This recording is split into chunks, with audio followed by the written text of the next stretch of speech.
Welcome to part two in this four-part series on the doctrine of the Word of God.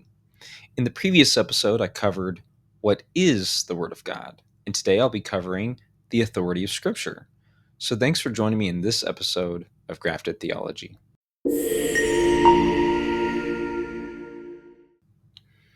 Sometimes our parents give us instructions that we may not understand at the moment.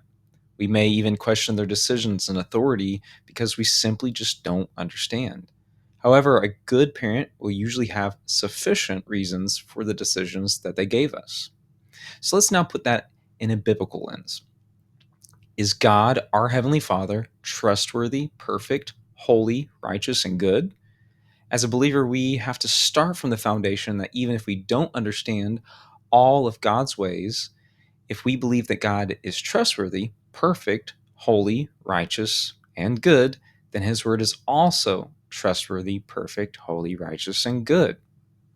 Now, an individual might not necessarily have a perfect understanding of everything in Scripture, but still trust that God's words are true. Just like our example of not necessarily understanding a parent's reasoning for everything, but still trusting that they probably know better. And if we trust that God's words are true, then we should strive to learn and live by them. God's Word, Holy Scripture, is widely recognized as having a unique authority and central role in the life of a believer for truth and guidance within the Christian faith. It's the inspired, God-breathed Word of God and is therefore seen as the ultimate authority on matters of faith and practice that we have access to. This is reflected in the way that Scripture is often referred to by Jesus, the apostles, and many passages in the Bible itself. Jesus frequently appealed to the authority of Scripture in his teaching and correcting. He defeated Satan by it, and we also see that he will judge by it. Jesus quotes the Old Testament over 40 times in the Gospels, and he quotes specific passages from the books of Isaiah, Psalms, and Hosea more than a dozen times each. He also referenced over 100 other passages in the Old Testament and often used the phrase, "it is written," and other similar phrases to emphasize the reliability and truth of Scripture.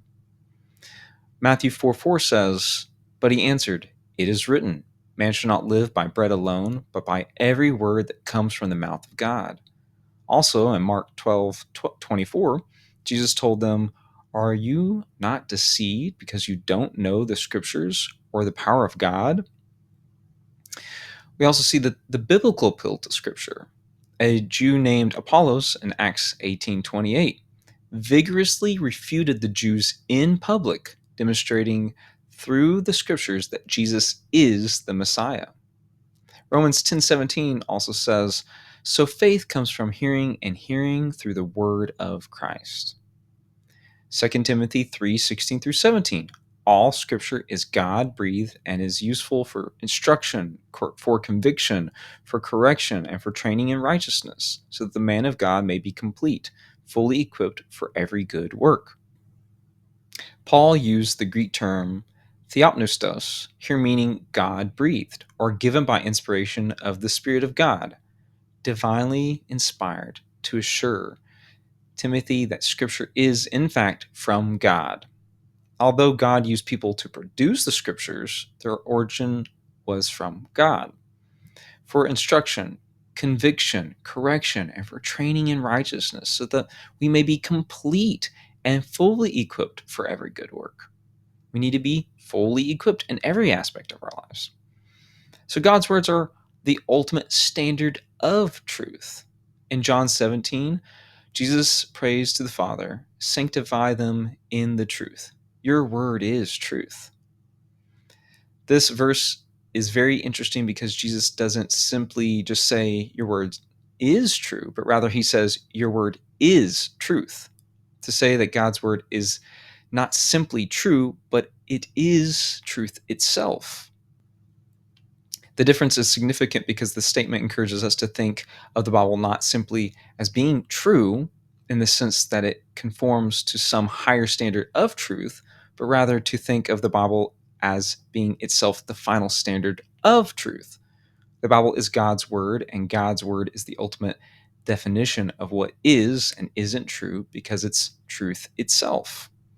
We're also not going beyond what the word says. 1 Corinthians 4:6 says, I have applied all these things to myself and Apollos for your benefit, brothers, that you may learn by us not to go beyond what is written, that none of you may be puffed up in favor of one against another. In saying do not go beyond what is written, Paul wants his readers to understand that the words and teachings of Scripture are ultimately sufficient and true. Even in the early church, the first Christians used Scripture to validate the apostles' teachings because truth is measured by God's words. Acts 17:11. Now these were more noble-minded than those in Thessalonica, for they received the word with great eagerness, examining the Scriptures daily to see whether these things were so. So when the Apostle Paul is teaching in the synagogue of Berea, he notices his listeners are searching the Scriptures daily to test the veracity of an apostle's teaching. Paul didn't just get upset, but he commended them. We should test every man's teaching by the authority of Scripture. With me giving such emphasis to the authority of Scripture, I want you to know that I'm not denying the importance of certain traditions or secondary authorities such as teachers, preachers, church councils, and experiences, but none of these dynamics are co-authoritative with the rule of Scripture. All secondary authority should be subjected to it. Here are just a few qualities of Scripture. Scripture provides us with certainty of what has been taught, is sufficient truth for belief, is used for correction, and is God breathed.